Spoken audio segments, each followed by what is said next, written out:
Hebreus, capítulo 5, verso 8. Nós vamos ler o verso 8 e 9. Que ambiente, hein, irmãos? Meu Deus, que manhã poderosa. Você pode dizer obrigado, Senhor? Que bênção, que favor de Deus está sendo derramado nesse lugar hoje. E olha, eu creio que Deus ainda tem mais para fazer essa manhã. Eu queria que você permanecesse com o seu coração aberto, que você permanecesse atento à movimentação do Espírito de Deus aqui.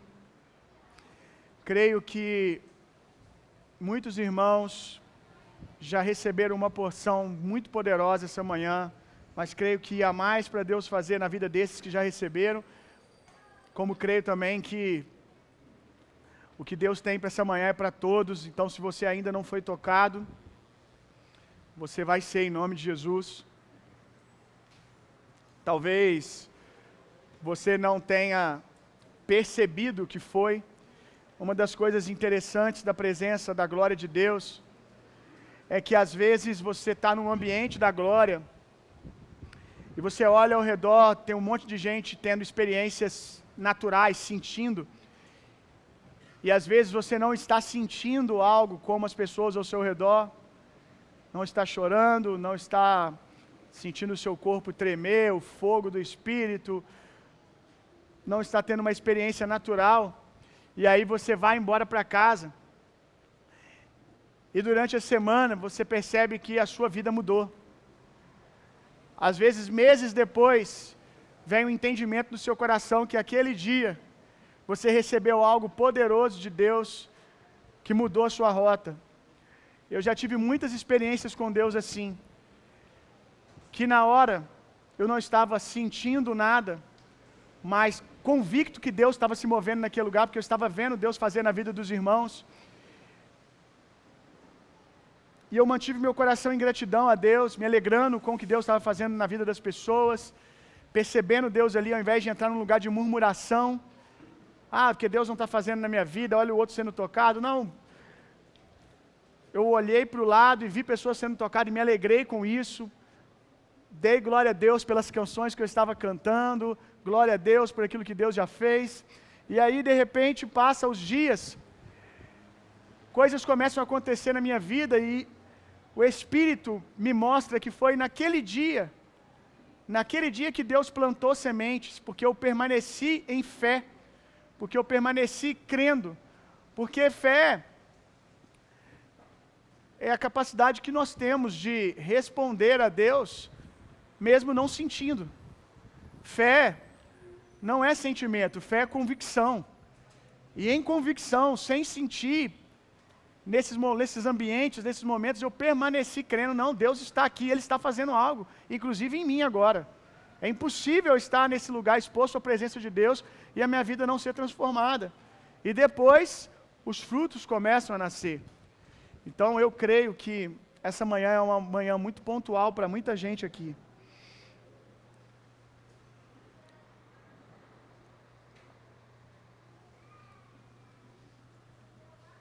Eu havia comentado ontem, na reunião de obreiros, que não teríamos culto terça-feira e não teríamos culto no outro domingo, porque a gente precisa desmontar as coisas aqui e tal. Mas conversando com alguns irmãos da igreja, com alguns líderes, a gente entendeu, eu entendi, né, que não é o melhor caminho. Então estou mudando de ideia a partir do que os líderes conversaram comigo. Nós vamos manter o culto na terça-feira. Terça-feira vai ter culto e domingo que vem vai ter culto. Aqui pela manhã. Não lá, aqui ainda vai ser o nosso último culto. Nós vamos fazer um culto de adoração e ações de graças ao Senhor. Vai ser a nossa despedida desse lugar. Vai ser um culto de ações de graça e adoração. Prepara o teu espírito aí para a gente adorar a Deus intensamente domingo que vem. Amém. Glória a Deus. Hebreus 5, verso 8 e 9. Mesmo considerando o fato de ele ser o Filho de Deus, aprendeu a obediência por intermédio das aflições que padeceu. e uma vez aperfeiçoado, tornou-se a fonte de salvação eterna para todos quantos lhes obedecem. Aleluia.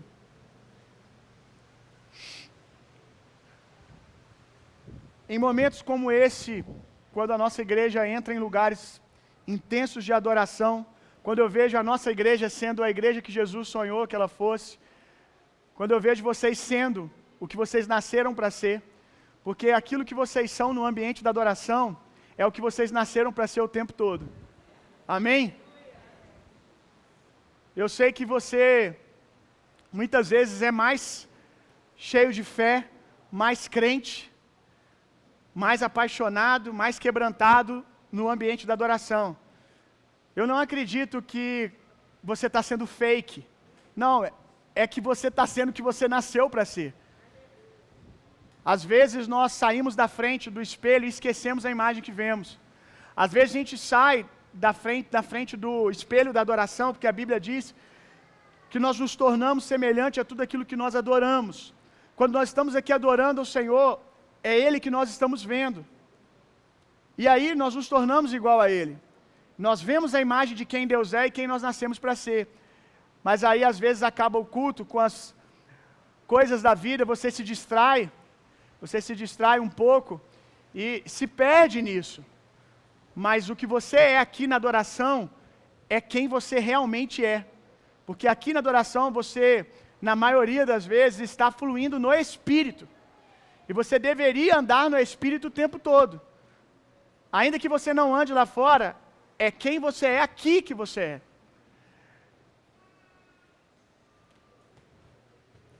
E eu sei que às vezes o diabo, ele vira para você e diz o contrário. Quando você está lá durante a semana e você tem uma atitude carnal, você está mais distraído do andar do Espírito, ele diz para você, é isso que você é. Aquilo que você está fazendo no domingo, na adoração lá, é fake. Você é um hipócrita, você é um mentiroso. Não, ele é um mentiroso. Ele não quer que você entenda que você é isso, que você é o que você é nesse lugar. Então ele vai dizer para você sempre que você é aquilo, para que você permaneça lá.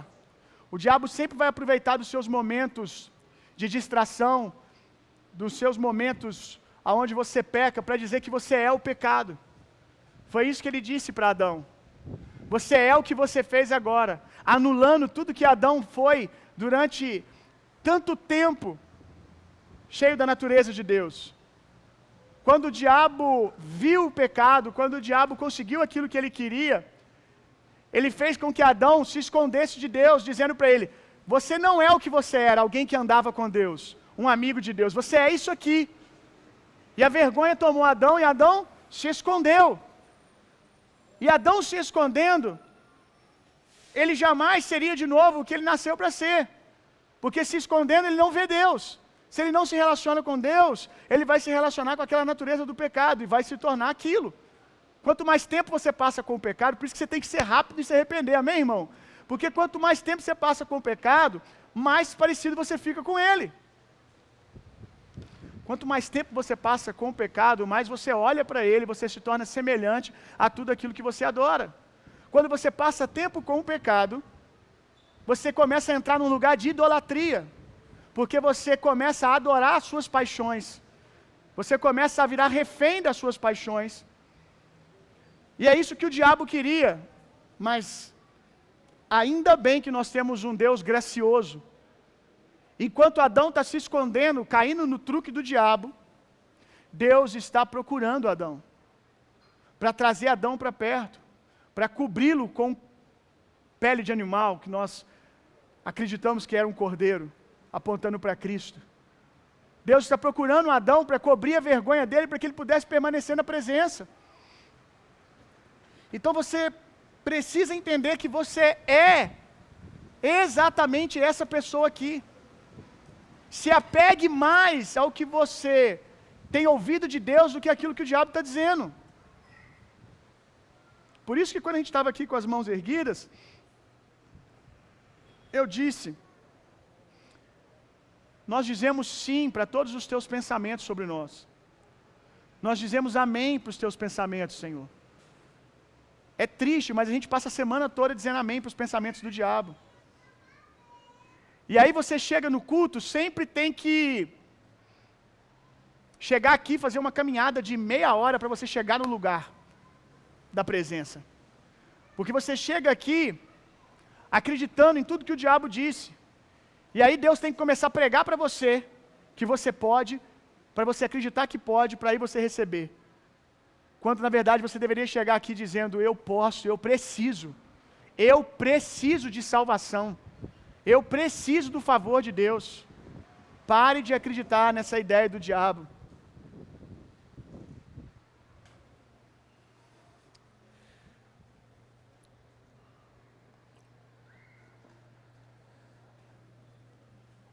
E quando a gente está nesse lugar, aonde eu vejo vocês sendo o que vocês nasceram para ver, nasceram para ser, nasceram para viver, sendo a igreja que vocês nasceram para ser, eu olho e eu digo: valeu a pena, Senhor.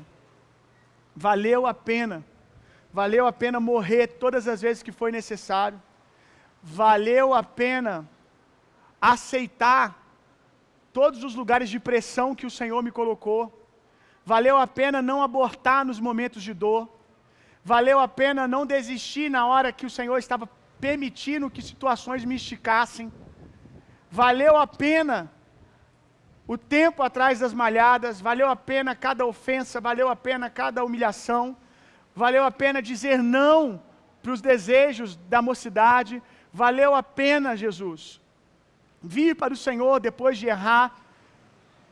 Valeu a pena, porque é isso que o texto está dizendo, que porque Jesus se submeteu ao processo, porque Jesus decidiu se submeter, porque Jesus decidiu não desistir, é que nós hoje encontramos salvação.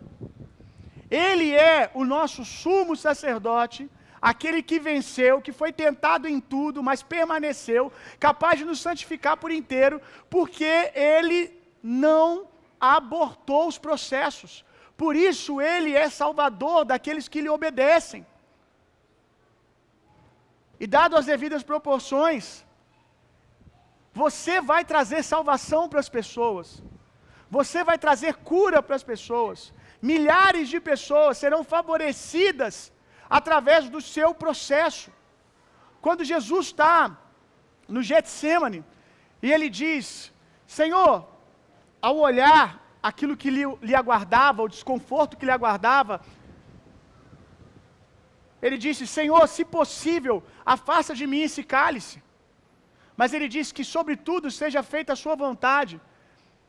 De todas as orações que eu já fiz, há muitas orações poderosas na Bíblia para você fazer, mas provavelmente essa é uma das mais poderosas. Quando você aceita o senhorio de Deus, quando a sua alma está apontando para outra direção, porque a nossa alma foi doutrinada, ensinada a correr de desconforto, a correr de sofrimento, principalmente nesses dias. Essa geração tem falhado em muitos aspectos porque os seus pais treinaram os filhos para serem filhos mimados, treinaram os filhos para fugir de desconforto, supervalorizaram as coisas emocionais. Está doendo? Então não vai. Se é desconfortável, diz não. Se te faz feliz, vale a pena. Se Jesus tivesse aceitado esse discurso do diabo, essa teologia do diabo, se te faz feliz é o que importa, você não estaria aqui hoje. Porque o que fazia Jesus feliz no campo da alma, ali no Getsêmani, era dar meia volta e voltar, abortar, não passar pelo desconforto que era a cruz. Ele estava dizendo: Pai, quando eu olho para o que está me reservado, a minha alma não quer ir, porque é desconfortável, vai doer, vai ser sofrimento. Mas ele não diz: se faz feliz, vale a pena, é o que importa. Ele diz que sobretudo seja feita a sua vontade. Deus não se ofende quando você diz para ele: Jesus, eu não queria, a minha alma não quer, mas sobretudo seja feita a sua vontade.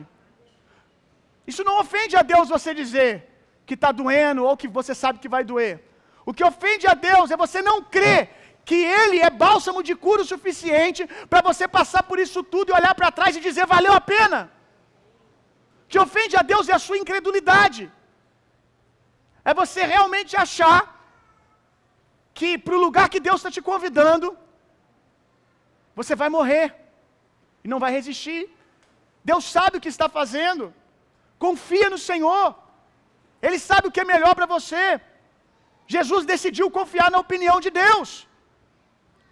Jesus decidiu confiar que se Deus estava com ele no vale da sombra da morte, ele chegaria no final e se levantaria em ressurreição, em glória, melhor do que quando ele começou o processo.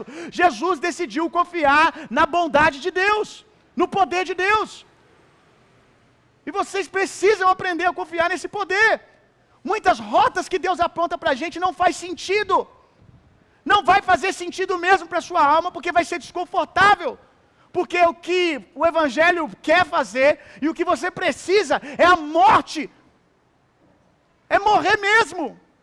Se você quer viver, você precisa morrer. Essa é a dinâmica do Evangelho. Muitos de vocês querem a vida, mas sem morrer. Se você quer a vida sem morrer, você não vai viver. Você precisa se deixar ser um barro na mão do oleiro. A maioria de vocês, se não todos, já sabem o que vocês têm que fazer. Já sabe os sims que você precisa dar. Também sabe o desconforto que vai ser o processo. E continua fingindo que Deus não falou nada. Responda a Deus. Eu passei, tenho passado por essas rotas. Vale a pena, meu irmão. Vale a pena.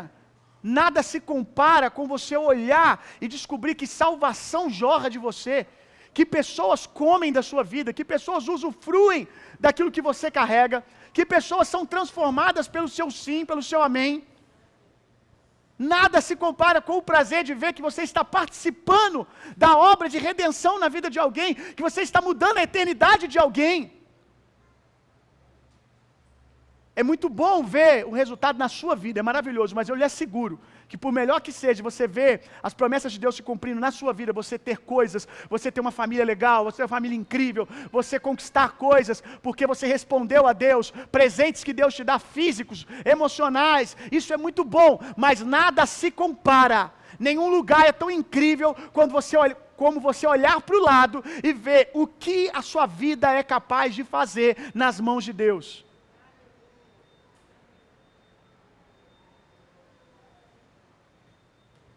Todos vocês aqui possuem promessas poderosas de Deus.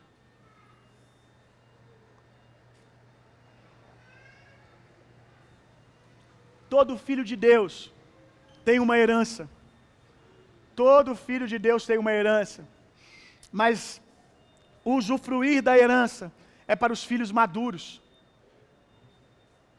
E tem algumas escolas que você está fugindo. E por isso você não consegue usufruir totalmente da herança. O texto diz que, mesmo ele sendo o Filho de Deus, mesmo ele sendo o próprio Filho de Deus, ele aprendeu pelos processos da obediência. Ele aprendeu por escolas de renúncia. Eu vou depois ler o texto traduzido para você, algumas palavras no grego. Eu gosto dessa ênfase, mesmo ele sendo filho de Deus, porque isso acaba com a teologia mimada que às vezes nós recebemos. Porque você é filho de Deus, justamente porque você é filho de Deus, é que você vai passar por processos de aprendizado. Eu não estou falando de obras do diabo, maldição, matar, roubar, destruir. Eu estou falando de lugares de pressão, lugares de você ser esticado, desconfortos, de renúncia. Esses lugares você vai passar e Deus vai permitir que você passe justamente porque você é filho de Deus. É porque você é filho de Deus que você pode passar por tempestades, irmão. Já ensinei isso aqui. Deus sabia o que estava fazendo quando projetou a arca de Noé. O único jeito daquela arca dar errado era um só: Noé não ser um sábio construtor e não seguir as orientações. Nós tanto sabemos disso que porque Noé seguiu as orientações, a arca sobreviveu. A arca cumpriu o seu papel. Ela não só terminou os 40 dias de dilúvio, mas estava lá intacta. Noé que teve que sair dela e ir embora para viver o novo de Deus, teve que deixar o velho morrer, porque a arca em si ainda duraria anos e anos e anos, porque ela foi projetada por Deus.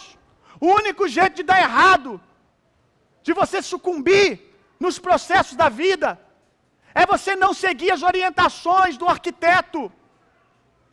Porque se você seguir, se você confiar, ele diz: betuma por dentro, betuma por fora. Segue cada medida, segue as orientações. Ele está fazendo algo para passar por tudo. Já disse aqui, um tanque de guerra não vai para a guerra preocupado, ninguém fica preocupado com um tanque passando na lama. Há uma preocupação quando você tem que passar com um carro, mas quando você vai passar por uma lama, não há nenhuma preocupação de nenhum militar. Eles sabem que poderia ter um carro ali na lama, que o tanque ia passar por cima, porque ele foi projetado para isso. Você foi projetado. A obra consumada da cruz não torna você um filho mimado, torna você um filho apoderado. Eu vou dizer de novo: a obra consumada da cruz não tornou você um filho mimado, tornou você um filho apoderado, um conquistador. A terra é boa, disse o Érico semana passada. A terra é boa. E as coisas que Deus te dá, é isso, é terra boa. É terra que mana leite e mel. Que você vai ter que carregar o cacho de uva com mais gente, porque não é só para você. É abundância mesmo. Não é sobre você, é sobre os outros. A terra é boa, são coisas que jamais a sua mão, o seu braço, a sua força humana poderia te dar. Mas ainda assim tem gigantes lá. E sabe o quanto Deus está preocupado com isso? Nada. Nada. Deus vai aproveitar para fazer a limpa ainda. Deus não está preocupado. Deus não dá a terra olhando para você: coitadinho, ele não consegue, ele é um filho fraco, mimado. Não, Deus olha e diz: vai, toma a terra. Toma por quê? Porque é sua. Mas tem gigantes, eles são teus também. Entreguei cada um deles nas suas mãos. Você tem força para isso, você tem poder para isso, você tem unção para isso. A graça de Deus não é ausência de esforço. A graça de Deus é ausência de mérito. Você não tem mérito ao derrubar os gigantes. Por quê? Porque o poder que opera em você para derrubá-los foi o Senhor que deu. Mas não quer dizer que você não vai tirar a espada para derrubar os gigantes, que você não vai derrubar eles do pau. Por que você vai? Porque você tem unção para isso. Porque gigantes se tornam gafanhotos na sua mão, por causa da unção de Deus. Eu não sei onde a gente confundiu, porque quando a gente ouve que a obra está consumada, parece que as pessoas entendem que está consumada, então não há mais nada para ser feito. Em algum sentido, isso é real. Por quê? Porque os gigantes já estão mortos, só não sabem disso. Não há nada para ser feito, porque você não vai precisar usar a sua força. Mas você precisa, em fé, responder. A obra está consumada, irmão, em você. Você tem a unção de Deus, você tem o poder de Deus. Deus transformou você para transformar o mundo. Quanto a você, não há mais nada quanto a capacidade, poder, tudo está no seu espírito. Você precisa agora crendo, ir e conquistar. Deus não derrubou os gigantes. Deus revelou que quem tem autoridade somos nós. que quem tem força somos nós. Deus nos deu revelação de o que é ser filho de Deus. Então os gigantes só estão lá de pé, esperando que alguém os derrube. E é isso que você precisa entender. Crendo, responda a Deus. Que obra consumada é essa? Que ressurreição é essa? Que não colocou você de pé? Que você continua com medo? Ei, irmão, você está pronto. Você está pronto. Amém. Eu gosto dessa expressão.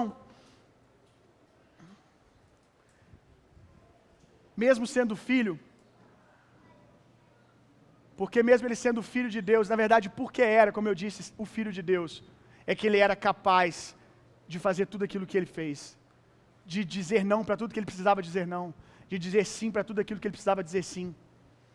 Salmos, capítulo 18, verso 34. Olha isso aqui.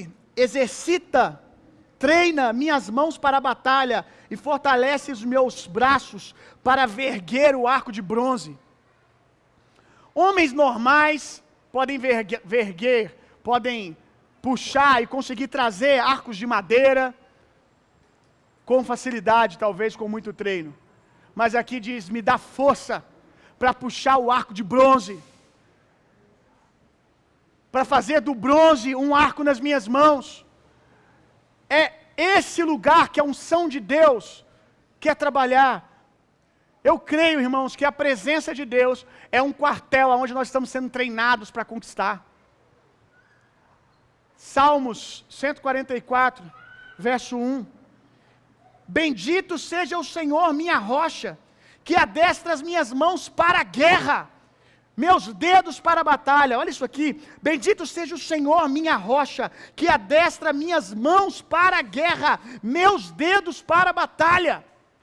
É isso que o Senhor está querendo fazer, treinar você. Esses processos são escolas para botar para fora quem você é. Moisés já era um libertador, mas ele precisava ver isso vindo para fora nos processos.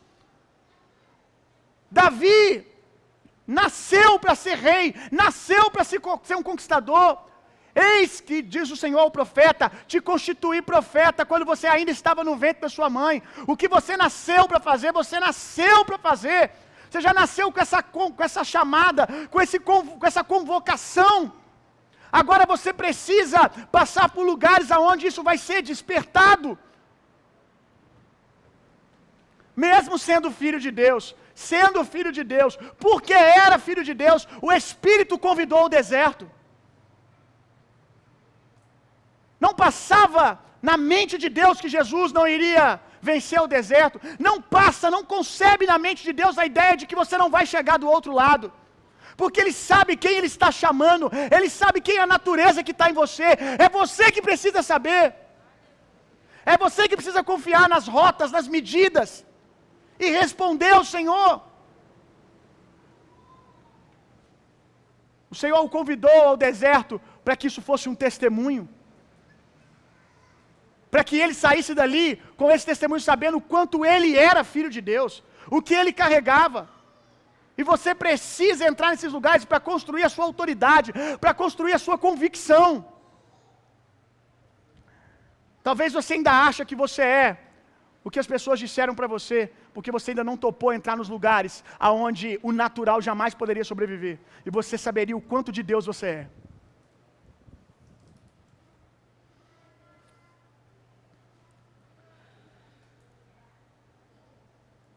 Juízes, capítulo 5, verso 7.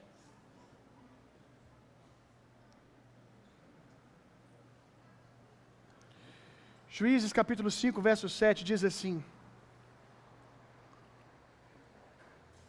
Antes de eu ler, eu quero fazer uma pergunta. Onde estão as mulheres aqui na igreja? Eu amo o ministério de vocês, viu? Uau, vocês são incríveis e poderosas. Espero que vocês já estejam entendendo isso. Conferência Destemidas vem aí, mulheres. Não perca esse ambiente de ser esticado, ser treinado, ser treinada. Juízes 5:7 diz assim. Nós estamos em um tempo parecido com esse aqui. Infelizmente, os guerreiros de Israel haviam desaparecido. O mundo está criando homens fracos, meus irmãos. O mundo está criando homens frouxos. Eu não sei que teologia que alguns jovens estão lendo.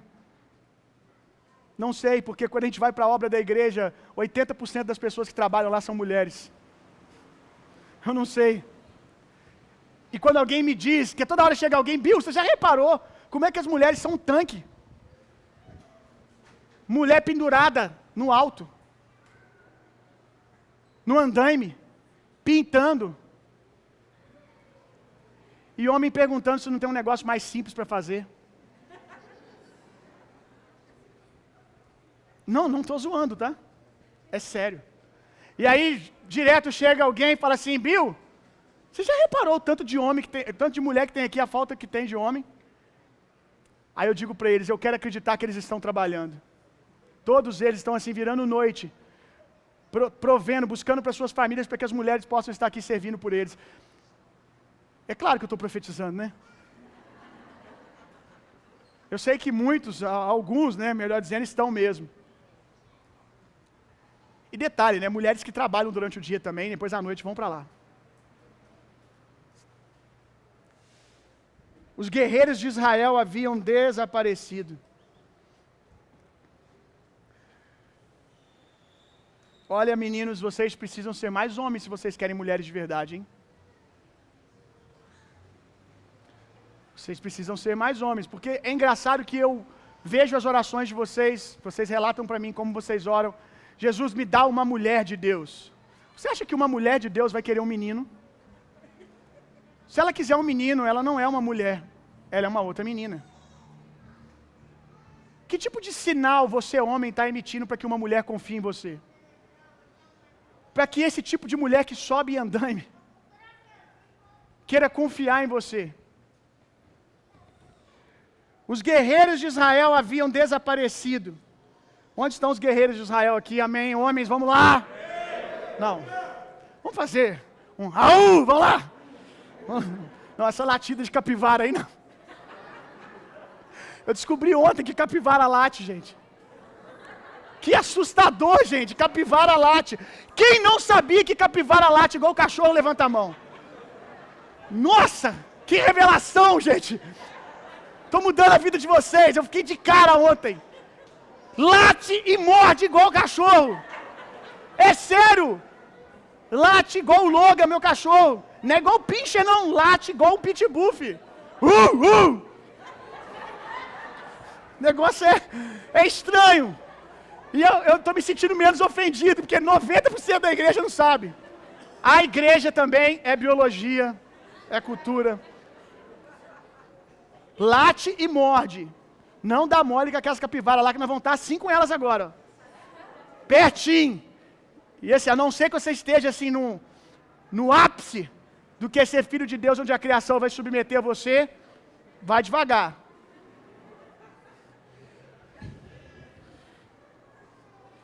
Um dia vocês vão chegar no meu nível, que é pegar a capivara no colo. Se eu soubesse que as latiam e mordiam igual cachorro, eu não tinha feito. Mas tem informações que Deus não dá porque sabe que você vai ficar incrédulo.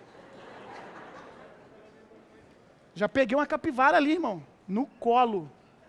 11 horas da noite, umas meia-noite mais ou menos, eu vi uma capivara entrando para dentro aquela ruazinha ali da igreja na lateral, para dentro do Mariano, do bairro.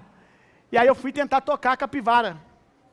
Aí eu fui tentando tocar para ela voltar para o rio, porque ela estava indo para dentro do bairro. Eu falei, vai ser atropelada.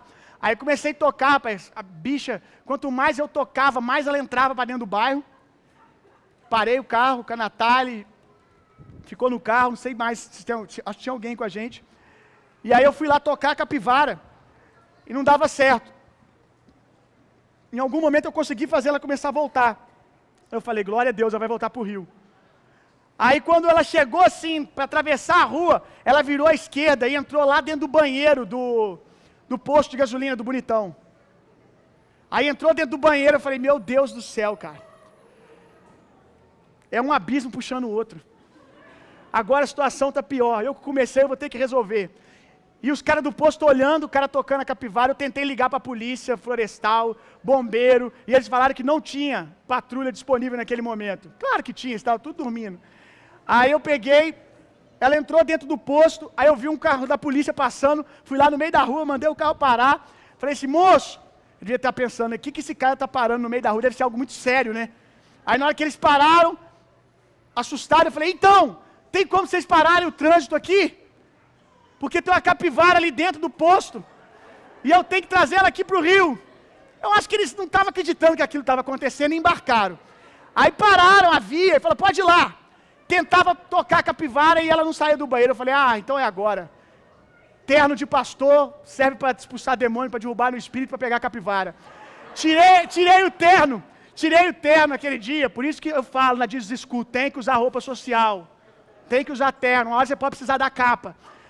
Aí eu peguei, meu irmão, falei assim, vai ser desse jeito. Joguei o manto de Elias no olho da capivara, ela ficou cega. Aí eu enrosquei ela assim, peguei ela e saiu, meu irmão, dando a luz à capivara de dentro do posto. Aí peguei só, ela era meio adolescente, não era grandona não, era meio tamanho. Aí eu fui pegando igual um leitão, botei lá na beira do rio, tirei, na hora que eu tirei, dei um passo para trás, ela correu para dentro do rio. Quando eu voltei, meu irmão, nem parabéns o policial me deu. Estou frustrado até hoje. Já voltei pensando, Nathalie filmou tudo, ela não fez isso.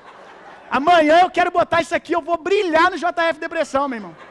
Ainda vou mandar assim, a criação aguarda a manifestação dos filhos de Deus. Irmão, eu chego no carro, Natália, você filmou? Não. Então assim, agora vocês acreditam se vocês quiserem. Os guerreiros de Israel já haviam desaparecido, já tinham desistido de lutar, até que levantaste, ó Débora, até que levantastes para ser mãe de Israel. Por que eu estou lendo esse texto? Porque enquanto eu estou falando que Deus adestra as nossas mãos para a batalha, que os homens de Deus não são homens mimados, que os homens de Deus são guerreiros, eu quero que você entenda que eu estou falando das mulheres também. Eu estou falando das mulheres dessa igreja também. Deus está adestrando a mão de vocês para a batalha. Mulheres aqui que foram chamadas para governo, como Débora, que foram chamadas para liderar, inclusive homens. Um dia assiste a biografia, eu acho que eu vou falar pronúncia errada, da primeira-ministra Margaret Thatcher. Falei certo, né? Leia a biografia ou veja o filme dela. Margaret, conhecida como mão de ferro, né?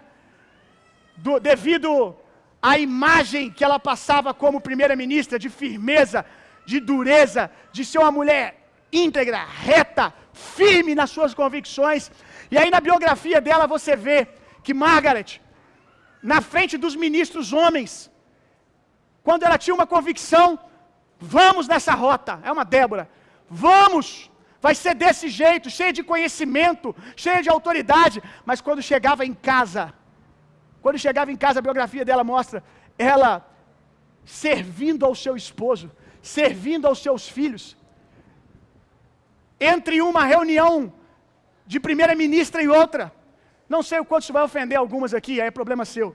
Enquanto uma reunião de primeira-ministra e outra, ela fazendo questão de passar a roupa do marido. Em um episódio, ela está dentro do hotel, dentro de um hotel, e o marido quer pegar a roupa e pedir para uma camareira passar. Eu não estou dizendo que é uma regra que camareiras não podem passar a roupa do seu marido, lavanderia, espero que você seja inteligente para entender o que eu estou dizendo. Ela diz, não, mas você está com pressa, que o marido fala, não, pode deixar ela. Não, eu vou passar. Eu vou passar. Quanto mais forte essa mulher é do que outras que só ficam conversando fiado. Isso é uma mulher forte. Isso é uma mulher apoderada.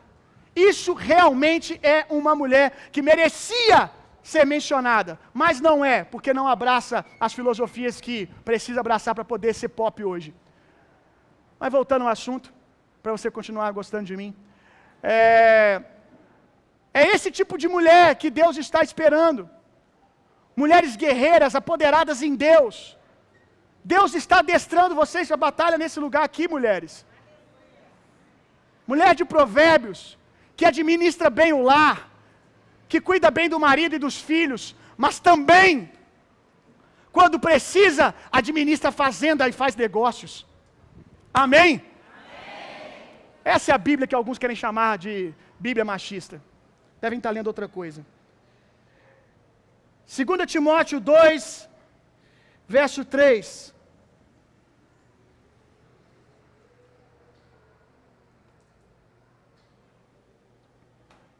E 4. O Ministério de Louvor pode subir.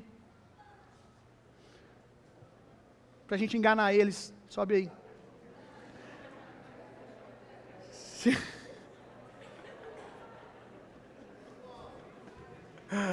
Ai, ai. 2 Timóteo 2, verso 3.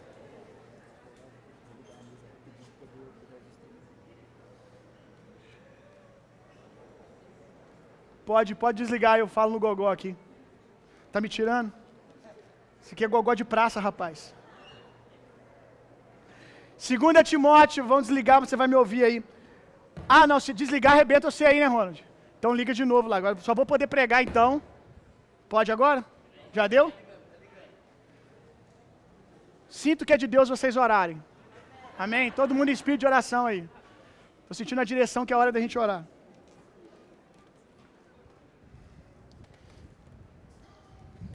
Vai lendo o texto aí, 2 Timóteo 2, verso 3 e 4. Para quando eu falar, você já ter a revelação, amém? Tá todo mundo te olhando, tá, Samuel? Tá todo mundo botando expectativa, tá tudo sobre as suas mãos. Foi?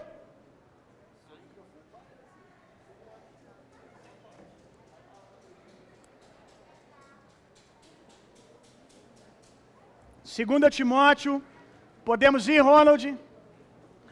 2 Timóteo 2, verso 3 e 4. Preste atenção aqui. Esse verso foi um dos versos que eu mais li e repeti para mim mesmo nos primeiros anos da minha caminhada. Acredito eu que nos primeiros 3 anos de caminhada, esse foi o verso que mais me apoderou e me consolou, que me manteve focado. Lembro que fez muito sentido para mim quando o Adriano, que está aqui, que participou do meu processo de conversão e hoje é com a sua família uma bênção aqui na igreja. O Adriano, a minha primeira Bíblia, foi ele que deu. E ele me deu uma biblinha que era dele. Uma daquela época que nós crentes era tudo brega. E era uma Bíblia de zíper do exército. Padrão. Aquilo lá era o auge do lifestyle. Quem tinha uma Bíblia daquela era até meio herege, que era muito radical. Mas essa Bíblia do exército era assim quadradinha. E aí, esse texto já era o meu texto preferido. Ele me deu essa Bíblia que era militar. Eu falei, pronto, aleluia. É Jesus mesmo falando que eu sou um soldado, que eu fui alistado para uma grande missão. E como eu amava ler esse texto naquela Bíblia. Se fosse em outra, tinha pouco poder, mas naquela, porque era do exército, tinha mais. Participa dos meus sofrimentos, como bom soldado de Cristo Jesus. Essa parte aqui eu pirava. Nenhum soldado em serviço se permite envolver em negócios da vida civil, porquanto seu objetivo é agradar aquele que o recrutou para a guerra. Ah, meu irmão! Nenhum soldado em serviço se permite envolver nos negócios da vida civil. Quando eu entendi isso aqui, eu fui repetindo tanto, que quando eu via uma distração, esse texto saltava no meu coração. Algumas distrações que eu entrei nelas, fui salvo delas, quase perdendo tudo, porque o Senhor gritava esse texto no meu coração. Você está se distraindo com as coisas da vida civil. Você é um guerreiro espiritual, você é um soldado, você é um embaixador. As coisas dessa vida não devem ter autoridade sobre você, é você que tem autoridade sobre elas. As leis que regem você não é dessa pátria. Você é um embaixador, as leis espirituais que regem vocês são outras. E eu dizia, realmente, eu estou me distraindo, eu preciso agradar aquele que me alistou para a batalha. Olha o convite de Paulo, participa dos meus sofrimentos como bom soldado de Cristo. E eu digo para vocês, principalmente os jovens, vocês têm tempo para isso. Aquele que é solteiro, faça as coisas do Senhor. E diga-se de passagem, quem está namorando para a Bíblia, noivo, é tudo solteiro ainda, viu? Então, tô noivo agora, Bill, porque tem um tal de noivo aqui para tudo quanto é lado, né? É uma unção de Deus que veio que arrastou aí uma leva. Vai com Deus, amém. Tô noivo, tô namorando, tal. Para a Bíblia é solteiro e casado. Se no namoro e no noivado você já está arrumando desculpa para diminuir o seu tempo de entrega ao Senhor, imagina o que você vai fazer com a vida de casado, filho, não vai sobrar nada. Então você que é solteiro, faça as coisas do Senhor. Como bom soldado de Cristo, quero falar com os jovens aqui. Falei dos homens, agora quero falar para os jovens. Na obra lá, na maioria das pessoas que estão lá, são pessoas casadas, que têm uma rotina extremamente pesada e está virando noite lá. Enquanto adolescente jovem aqui, cheio de tempo livre. Bill, eu sou um jovem, eu trabalho, eu estudo, pois bem. Então quer dizer que você jovem, trabalhando, estudando, está mais cansado do que o Ronald? Foi um elogio, Ronald. Do que o Marlon, do que o Wesley. Você está chamando esses caras de à toa? Eles trabalham também, eles têm família, eles estudam. A maioria dos que estão trabalhando lá são pessoas mais velhas. A maioria, tem poucos jovens indo lá. E eu quero perguntar, cadê a força de vocês? Vamos lá, como bom soldado de Cristo, sofre comigo. A vergonha, você está tomando um pau para mim. Cadê a vitalidade de vocês, como bom soldado de Cristo? Bill, eu quero viver tudo que você vive. Quando eu estava na sua idade, eu dei menos desculpa e dei mais sim para Deus. Quando eu estava na idade da maioria de vocês, 19 anos, 20 anos, 24 anos, 25 anos, eu estava dizendo isso para mim, como bom soldado de Cristo, não vou me distrair com as coisas da vida civil. Como já dizia minha mãe, eu não sou todo mundo. Como diz a Bíblia, eu não sou todo mundo.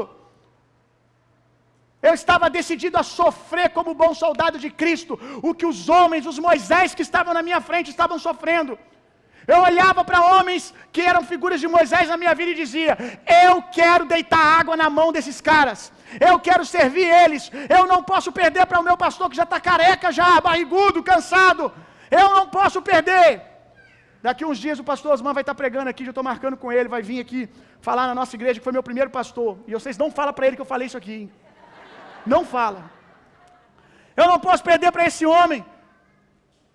Como bom soldado de Cristo, se eu quero viver o que ele vive, se eu quero a glória, eu vou sofrer. E eu tenho suco para sofrer, meu irmão. Eu posso me desgastar. Deixa eu dizer uma coisa para você. Não pensa que você não tem para dar. Você tem. Quando nós começamos no banco imobiliário, todo mundo começa com o mesmo dinheiro. Todo mundo começa com o mesmo recurso. No jogo da vida, todo mundo começa com recurso. Eu estou falando da vida cristã. Agora a questão é a habilidade para administrar o que você vai gastar, o que você não vai gastar. Por que no banco imobiliário uns quebram? Porque compram errado, investem errado. E a moeda aqui é disposição para o desgaste, tempo, saúde emocional. Aonde você está gastando essas coisas? Está comprando terreno baldio. Aí depois, quando vê um homem de Deus na sua frente, não consegue investir o que é preciso. Quando vê uma mulher de Deus, não tem o que é preciso para comprar, para dar o dote dessa mulher. Por quê? Porque ficou se gastando com menininha, ficou se distraindo com coisa pequena. Pare de sofrer com besteira. Pare de gastar sua saúde emocional com coisa tola. Ai, o mundo acabou porque ele terminou comigo. Irmã, isso foi um livramento para tu, segue tua vida. Ai, a minha vida acabou. Aí você gasta a sua disposição, a energia que todo mundo tem para poder dar ao que precisa, nas respostas que a gente precisa dar nos lugares de pressão da vida. Você gasta com coisa besta, com coisa boba, e aí na hora que você precisa, você não tem energia mais. Aí está dizendo, eu não aguento mais. Sabe por que alguns não aguentam lutar pelo casamento? Porque se gastaram com muita coisa boba. E agora realmente estão à beira de uma depressão porque não tem energia, porque colocaram energia nas coisas erradas. Colocou o tempo na coisa errada. Seja sábio, pede a Deus inteligência emocional para você investir naquilo que realmente importa. Você vai ter que gastar energia com desgaste, com sofrimento. Gasta com o que vale a pena. Tem coisas na vida que a gente nem controla. Se o Senhor não voltar amanhã, você vai perder entes queridos seus um dia, nem que seja de velhice, você vai perder. E aí sim você vai precisar de energia. Então não gasta com coisa boba. Não diz que o seu mundo, você é adolescente, que o mundo acabou porque teu pai não te deu um jogo. Não diz que o mundo acabou porque uma coleguinha disse para você que você não é isso, que você não é aquilo. Doeu. Eu disse aqui semana passada, você não escolhe às vezes ser picado ou não. A serpente picou. Doeu. Eu não estou diminuindo a sua dor. Doeu, mas agora seja inteligente e emocional o suficiente para sacudir e dizer, já chorei o que tinha que chorar sobre isso. Eu não posso chorar. Eu não posso sentir a perda de uma amizade na adolescência como se fosse meu pai e minha mãe que faleceu. Não posso. Seja inteligente, meu irmão. Quantos estão entendendo o que eu estou dizendo? Meu patrão me ofendeu, doeu, eu entendo, é ruim, tem coisas que as pessoas não deveriam dizer para nós, mas ei, sente a dor desse momento. Agora, seja inteligente para olhar e dizer, tá bom, porque eu não vou gastar tudo com o meu patrão. Ele não merece isso e minha esposa não merece que eu não tenha energia depois para dar para os meus filhos. Porque vão ter situações que a minha esposa vai precisar de mim e eu tenho que estar forte. Então eu não vou gastar energia com coisa besta. Eu não vou gastar mais energia do que isso aqui merece. Quantos estão entendendo o que eu estou dizendo? Não vou investir tempo aonde não vale a pena. Cada coisa tem um valor. Cada coisa tem um valor. Você não é tolo de comprar uma casa que vale só 100 mil por 1 milhão. Então por que você dá tanto do seu tempo, da sua saúde emocional, da sua energia para coisas que não valem nem um terço daquilo que você está entregando? Aí quando chega o negócio do século, quando chega a oportunidade do século, você sabe que é para você, mas você diz, eu não sei o que fazer, eu não tenho energia, eu não tenho habilidade, porque pulou as fases, onde estavam as chaves, para poder entrar na fase final. Quantos estão entendendo? Eu quero ler o texto para a gente terminar, o primeiro que a gente leu, Hebreus 5:8, mas eu quero ler e dar uma pausa, só para descrever algumas traduções. Mesmo considerando o fato de ele ser o Filho de Deus, aprendeu, a palavra no original aqui é cresceu em conhecimento. Jesus decidiu crescer em conhecimento em cada lugar de pressão. Tinha inteligência emocional para dizer, está acontecendo isso aqui, o que eu vou aprender com isso? O que eu posso aprender com isso? Romanos 8:28. É a coroa da saúde emocional. Todas as coisas cooperam para o bem daqueles que amam a Deus, que são chamados segundo o seu propósito. O que Deus pode me ensinar com isso? Aprendeu a obediência. A palavra obediência no original é em resposta aos conselhos de alguém. Decidiu acreditar que o que Deus estava dizendo era bom e decidiu responder. Seja rápido em responder as coisas que Deus está falando com você. Não faz sentido. Você não está obedecendo porque faz sentido, você está obedecendo porque quem te falou é sábio e é o rei de todo o universo, é o rei dos reis, o detentor de toda a sabedoria. Se o Senhor está falando, você confia mesmo não entendendo. Você não pede para o médico te explicar na química, na física, na biologia, na ciência, por que você tem que tomar aquele remédio. Você confia. Comece a confiar, crê no que o Senhor está te ensinando, no que Ele está te falando. Aprendeu a obediência por intermédio das aflições que padeceu. Ou seja, em cada aflição ele cresceu em conhecimento. Porque se submeteu às orientações de Deus. Porque o sofrimento por si só não pode fazer nada. Tem gente que sofre e continua cada vez pior. Não aprende nada, porque não há uma disposição para o aprendizado.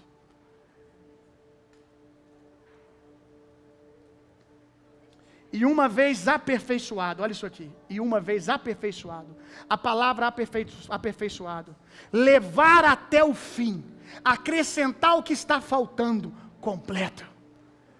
É para esse lugar que Deus está te levando. É para esse lugar que Deus está te levando. Levar até o fim, acrescentar o que está faltando, completo. Tornou-se a fonte de salvação eterna para todos quanto lhes obedecem. Deus vai lhe fazer uma fonte de salvação para a vida das pessoas. Quando você ficar completo, Ele não vai parar. Você vai transbordar. E vai tocar a vida das pessoas ao seu redor.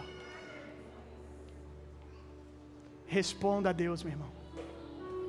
A graça de Deus assegura que você já tem tudo que você precisa. Só tem uma coisa que a graça de Deus não faz por você, porque isso seria Deus quebrar o seu braço, obrigar a você, não seria livre-arbítrio. É decidir por você. É crer por você. A graça de Deus já preparou tudo. Na obra da cruz, aqueles que sofreram, morreram com Ele no batismo, ressuscitaram juntamente com Ele. A mesma unção que estava em Jesus está em nós. Nós fomos ressuscitados com Cristo. Agora decide botar isso para fora, meu irmão. Para de temer os desertos e os processos. Entende que eles são lugares para glorificar a Deus e mostrar quem você é. Para você mesmo, para começar por aí. Se coloca de pé no seu lugar.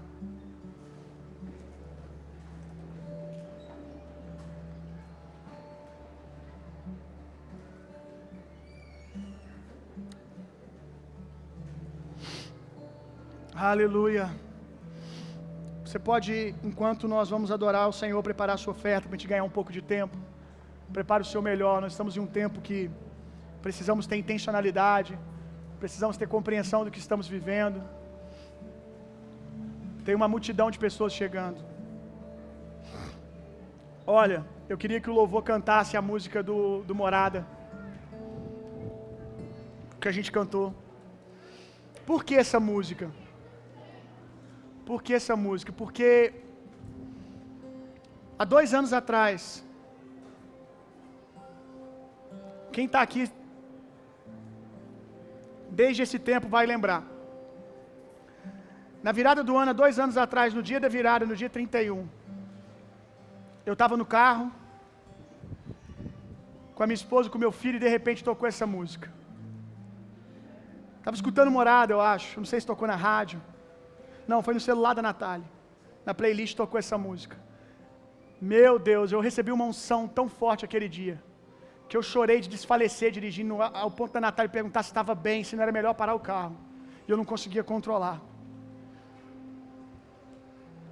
Porque eu estava cansado, no meu limite. E eu estava com medo daquilo que Deus estava me dizendo que ia fazer, esgotado, dizendo: eu não vou aguentar, Deus. Graças a Deus, pela graça de Deus. Irmão, você pode ter certeza que quando for verdade que você não aguenta, quando for verdade, o Senhor vai estender a mão e vai te erguer no meio da tempestade. Só confie, vai. Eu fui. No começo eu já sabia. No começo eu já me sentia cansado naquele ano, mas eu fui. E aí em algum momento eu comecei a afundar. Um dia Pedro decidiu descer do barco, ainda que aquilo fosse a coisa mais ilógica do mundo. Se Jesus chamou, eu vou. Aí ele começou a descer do barco, mas em algum momento ele começou a afundar, mas ele estava respondendo uma palavra de Deus. E porque foi Deus que disse, Deus também se responsabiliza. Por isso que eu falo: vai, irmão, pode ir, confia no que eu estou te dizendo. E aí naquele dia, Depois de tantas vezes eu dizer eu não consigo, eu já tinha chegado até ali. Então eu estava errado. Até que realmente eu cheguei num lugar de extremo cansaço, onde eu não estava conseguindo mais captar o que eu tinha no Espírito, a força do Espírito. E aí, como Pedro viu Jesus vindo na direção dele, estendendo a mão, Jesus não estava estendendo a mão ali em condenação, irmão. Jesus estava estendendo a mão para Pedro, e eu não tenho dúvidas que no coração de Jesus havia sim a ideia de Pedro, você podia ter ido mais, Pedro. Você podia ter ido. Mas também havia no coração de Jesus, uau, cara, você foi o único que saiu do barco. Você tem noção que você foi o único cara no mundo, depois de mim, a andar sobre as águas? E aí, estende as mãos para Pedro e puxa ele. E Pedro teve que voltar para o barco. E Pedro não voltou no colo de Jesus. Pedro voltou andando sobre as águas. Continuou andando depois. E naquele dia, quando começou a tocar essa música, a unção de Deus veio sobre mim. E eu disse, Jesus, eu decido confiar mais uma vez. Eu quero continuar sendo um homem morto e rendido. Se o Senhor está dizendo para mim que eu posso, eu não vou ter medo. E a unção de Deus veio, meu irmão. E eu estou andando mais 2 milhas, mais 2 anos depois daquilo, num gás que eu nunca experimentei na minha vida. Porque eu decidi dizer sim para Deus, embora não fazia sentido. Quando Ele me ergueu aquele dia, Ele me ergueu e eu estou andando mais alguns passos sobre as águas. E se um dia Ele vê que eu vou afundar, Ele não vai deixar, meu irmão. Ele vai de novo e vai dizer, vem comigo. Porque isso não é sobre você, William. Fui eu que disse que você ia chegar. E eu estava aqui dizendo para ele, não é que você estava certo mesmo? É o que eu faço todo domingo. Todo domingo eu me derramo chorando, dizendo, não é que você estava certo mesmo? E eu digo isso para ele, mas dizendo para me lembrar nos lugares de pressão de novo, que ele estava certo. Confia, meu irmão. Vai, que o Senhor é contigo. Depois desse derramar de Deus, eu não encontrei lugares sem gigantes, não. Eu encontrei gigantes maiores ainda. Só que eu encontrei gigantes maiores ainda, sabendo que eu era maior ainda do que eu era antes. Que eu me tornei maior ainda e que eu era capaz de derrubá-los. É isso que a obra consumada de Jesus fez por mim e por você, meu irmão. Aleluia! Ele expôs publicamente principados e potestades, do demôniozinho mais chulé ao mais alto na hierarquia. Ele expôs publicamente, os humilhou. Faz tempo que eu não faço isso, né? Quando o texto diz que ele humilhou, ele fez como nas guerras medievais, quando um rei vencia o outro. Era comum, no filme Troia você viu isso. Era comum pegar aquele príncipe, aquele rei da nação que perdeu, amarrar na carruagem e começar a arrastar aquele corpo todo arrebentado na frente do exército que ele tinha autoridade. Era uma mensagem que aquele rei estava dizendo para aquela nação, para aquele exército: eu derrubei e venci o maior de vocês. Não ousem se levantar, porque assim como eu humilhei, eu vou humilhar cada um de vocês. Vocês são meus agora. Eu tenho autoridade sobre vocês. Quando diz que Jesus humilhou principados e potestades são hierarquias de demônios. São as mais altas hierarquias, principados e potestades. Podia dizer que ele humilhou demônios, que ele humilhou seres, anjos caídos, não.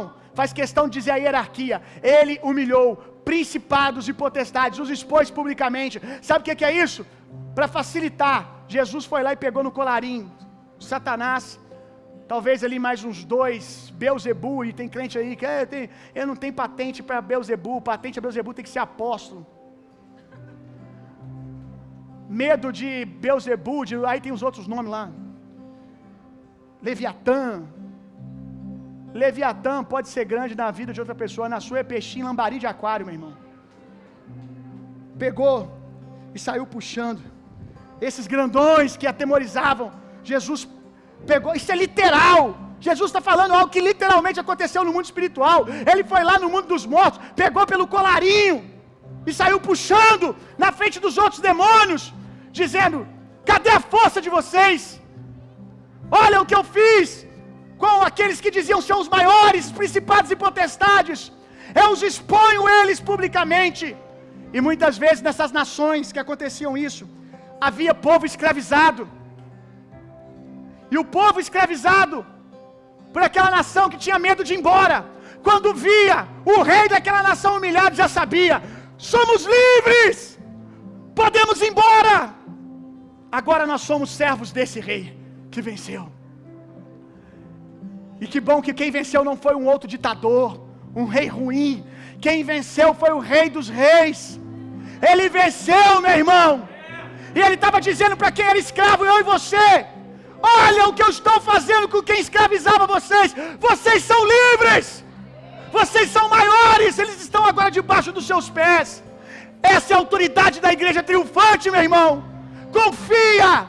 Se você venceu principados e potestades, o que são os lugares de pressão da vida, você tem unção para derrubar esses gigantes. Só continua, o Senhor é com você. Pai, nós te agradecemos por essas verdades e nos apropriamos delas nessa manhã. Nos dá espírito de revelação, Senhor. Talvez alguém aqui hoje está no lugar que eu estava naquele dia. E o Senhor, com a sua misericórdia e graça, veio e me apoderou de novo.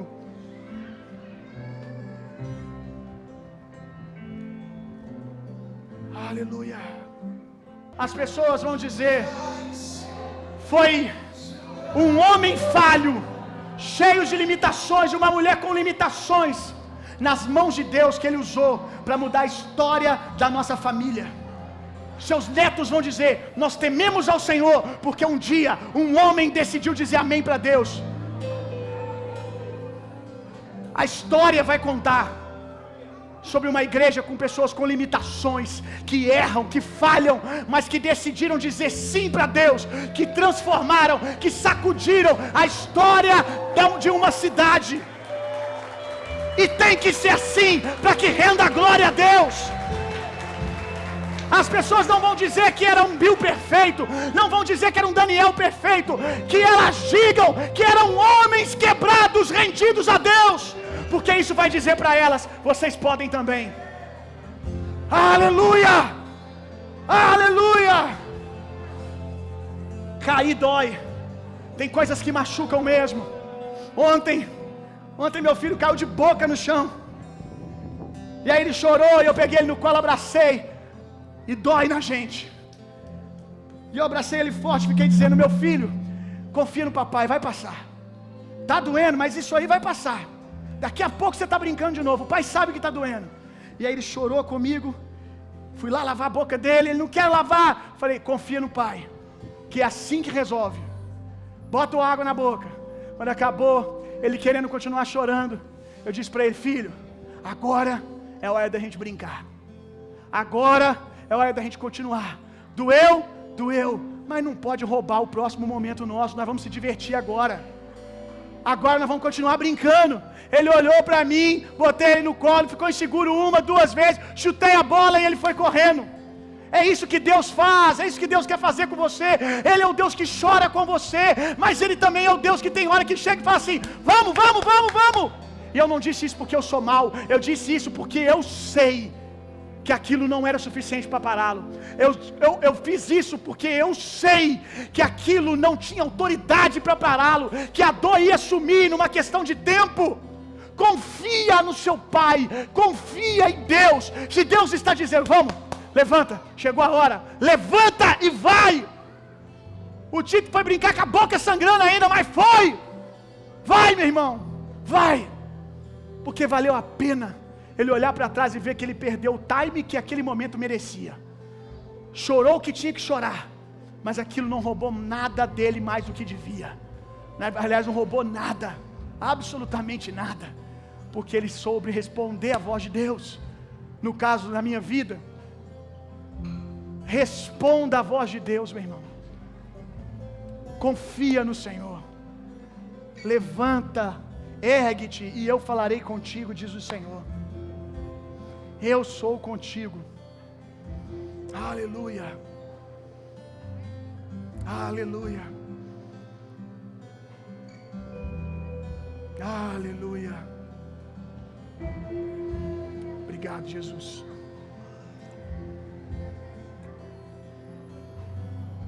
Amém, Jesus, para tudo que o Senhor está fazendo essa manhã. Amém, Jesus. Glória a Deus.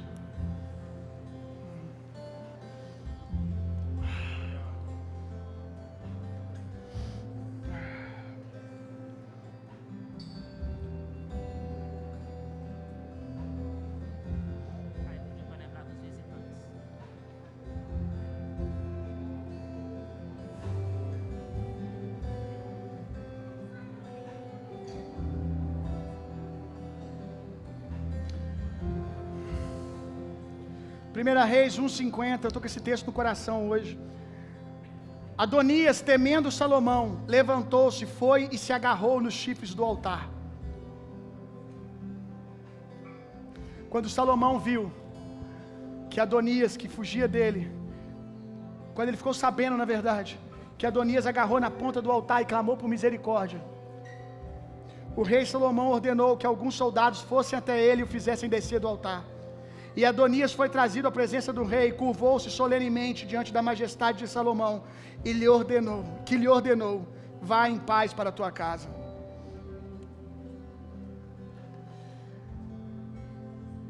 Eu me lembro de pelo menos 2 vezes eu fazer isso, literalmente, para exercer minha fé. Ir até o altar e tocar e dizer: Deus, não porque havia poder no altar, mas porque eu queria fazer isso em fé. Deus, eu clamo a sua graça, ao seu favor. E foram pontos de virada na minha vida. Talvez hoje você precisa se render no altar do Senhor. Não simplesmente nesse físico, mas na dependência ao Senhor. Segura na ponta do altar e diga: eu confio no Senhor. Tu és a minha salvação. Eu creio que essa é uma noite de Deus, onde Deus está liberando graça para pessoas que, como Adonias, estão tendo que fazer força. Fizeram força para chegar até aqui. Adonias foi quase que rastejando para o altar. E você chegou aqui quase que nessa situação, rastejando, sem forças. Mas eu te digo uma coisa: usa o restinho de força que você tem só para falar assim, ó, que é a coisa mais poderosa que você pode fazer na sua vida. É aqui que começa tudo. Eu confio, eu concordo com o Senhor.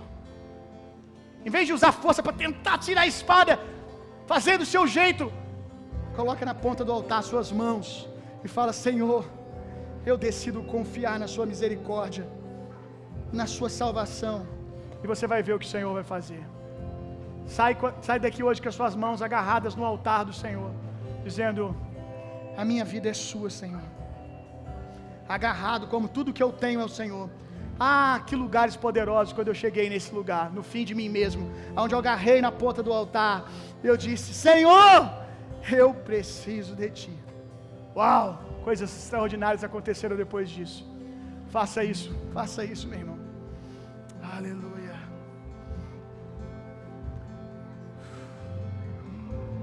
Eu vou dar a bênção do Senhor, mas eu vou pedir para o louvor continuar cantando essa música. E se alguém quer fazer isso literalmente, quando eu terminar a bênção, pode vir para o altar e nós vamos continuar adorando. E aqueles que precisam ir, sintam-se em paz para ir. Que o amor de Deus, que a graça de Jesus Cristo, consolo, poder e a personalidade do Espírito Santo sejam em vocês e através de vocês hoje e sempre. Vão e tenham uma semana sendo profundamente, intensamente amados por Deus. Vão, transformem o mundo e reinem em vida. Se você precisa vir para o altar, nós queremos orar por você. Sai do seu lugar. Nós vamos orar, equipe.